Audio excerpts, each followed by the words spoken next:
Assalamualaikum warahmatullahi wabarakatuh. Hari ini kita akan membahas tentang materi penilaian harga secara periodik. Jadi pada minggu kemarin kita sudah membahas bahwa penilaian harga itu ada dua, yaitu perpetual dan periodik.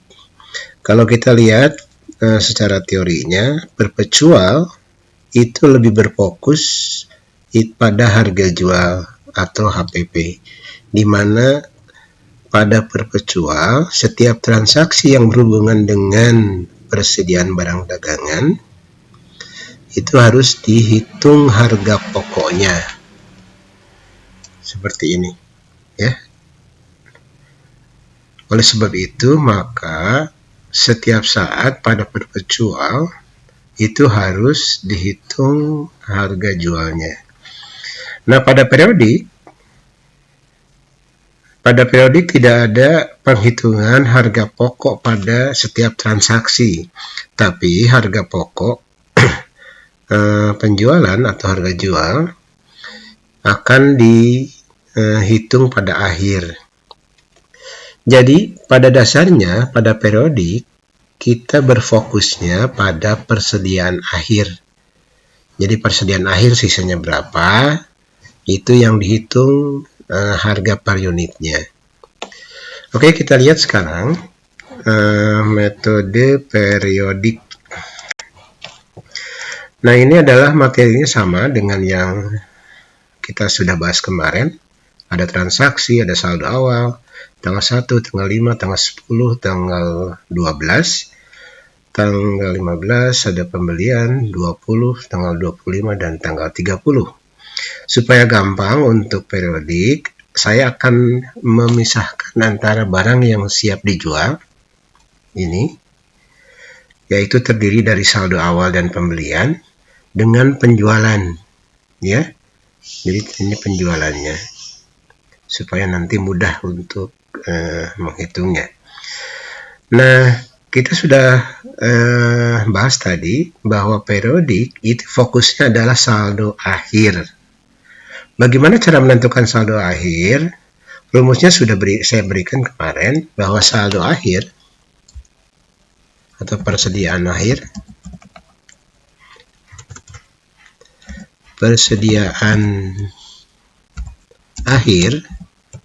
cara menghitungnya adalah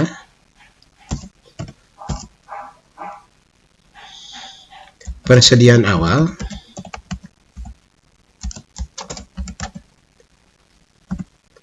ditambah dengan pembelian dikurangi dengan penjualan.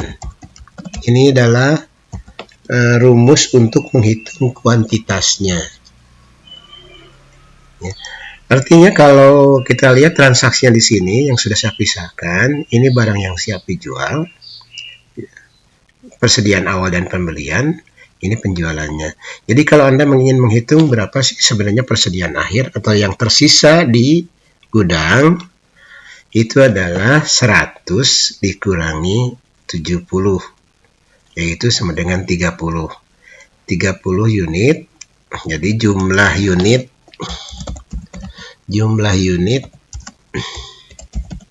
persediaan akhir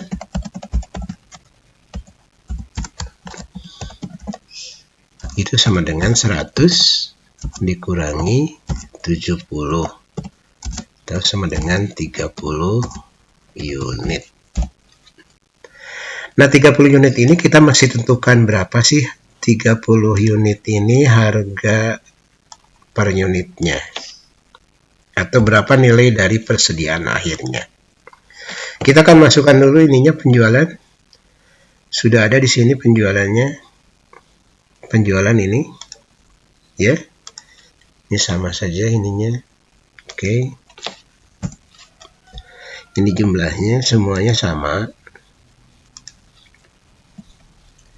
Nilainya. Ini penjualannya. Lalu persediaan awal. Ini persediaan awal.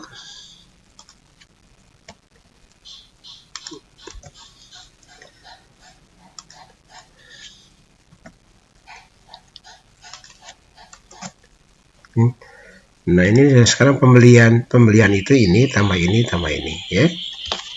Jadi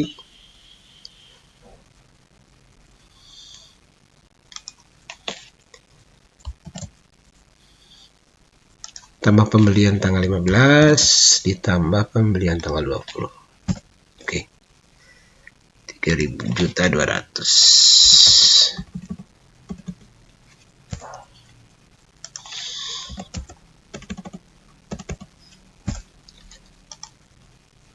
Baik.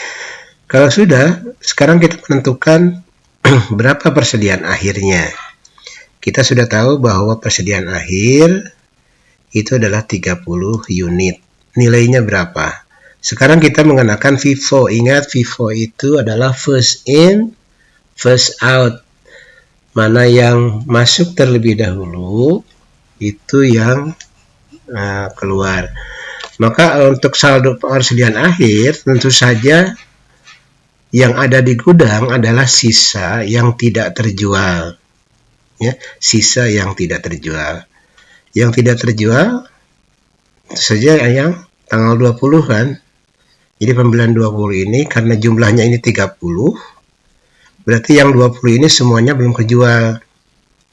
Nah, yang 5-nya itu mengambilnya dari tanggal 15. Oke. Jadi nilainya adalah 25 dikalikan 45.000 ditambah dengan 5 dikalikan 40.000.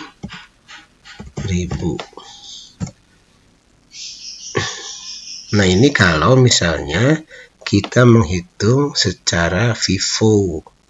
FIFO itu adalah kita ini kan sudah dijual. Ini sudah saldo awal karena masuk pertama kali. Maka kalau ada penjualan tanggal 10, maka ini dulu yang dijual. Dan seterusnya tanggal 12 juga begitu yang dijual. Ya. Nah, sisanya ada 30, maka kita ngambilnya dari akhir. Akhirnya ini yang tersisa di gudang. Nilainya adalah 1325. HPP, ingat HPP itu adalah ini ditambah ini dikurangi ini. Jadi HPP itu adalah persediaan awal ditambah dengan pembelian dikurangi dengan persediaan akhir. Gitu. Oke, sekarang laba kotornya. Laba kotor itu adalah penjualan dikurangi HPP. Anda bisa lihat teorinya di minggu kemarin ya. Saya sudah tulis ini. Nah, ini adalah laba kotornya. Sekarang bagaimana kalau LIFO, last in, first out? Nah, kalau last in, first out, artinya kita menghitungnya dari bawah ini. Tetapi ingat bahwa periodik itu menghitung barang yang tersisa di gudang. Oke. Nah, untuk yang harus hati-hati adalah ini, yang tanggal 5. Karena tanggal 5 ternyata ini sudah keluar dari gudang. Ya, yaitu tanggal 10 dikeluarkan 15. Kan kalau LIFO itu last in, first out. Pada tanggal 10 ada penjualan, ngambilnya dari sini. Oke, 15 tersisa 10. Tanggal 12 ada juga penjualan.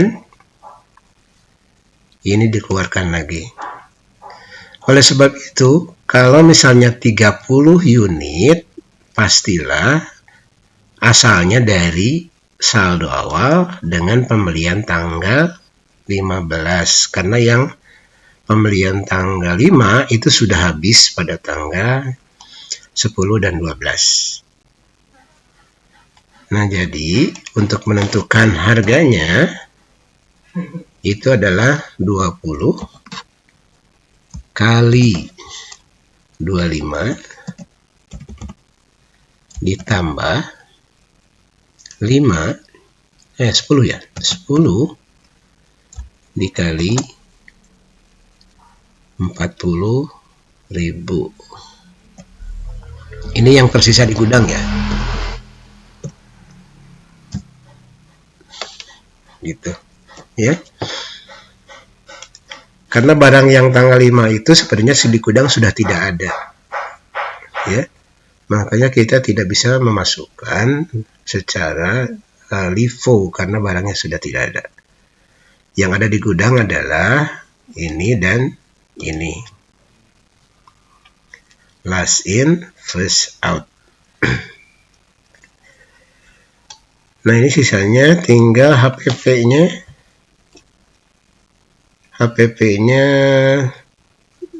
persediaan awal ditambah dengan ini dikurangi dengan persediaan akhir. Oke.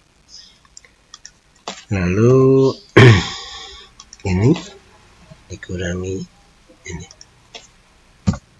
Nah, gitu. Ini adalah secara LIFO. Nah, bagaimana kalau average? Nah, average itu hampir sama dengan penghitungan dari perpetual. Hanya saja pada periodik kita harus menghitung berapa jumlah barang yang siap dijual. Ini barangnya. Jadi barang kita tentukan dulu harga per unitnya. Harga per unitnya adalah barang yang siap dijual dibagi. Jadi rumusnya untuk menghitung harga per unit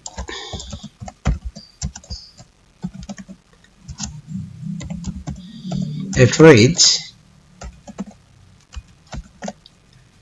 itu sama dengan total harga barang siap dijual dibagi dengan kuantitas jumlah kuantitasnya.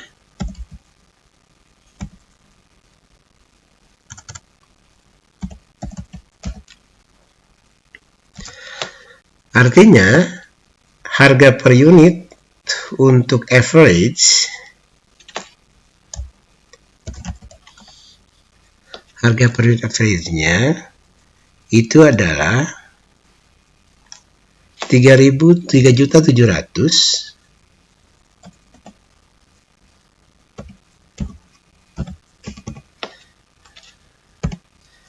dibagi dengan jumlah yang ada di gudangnya, itu yang 100. Didapatkan nanti harga per unitnya itu adalah 370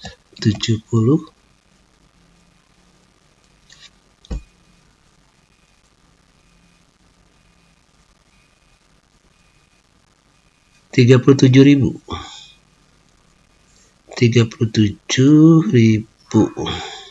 Oke, 37.000. Nah, ini harga per unit pada average ya. Nah, sehingga berapa persediaannya? Kita cukup tadi 37.000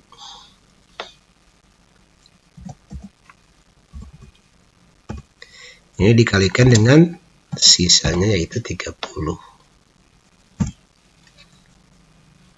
ya. HPP-nya adalah ini ditambah ini dikurang persediaan akhir. Sehingga average-nya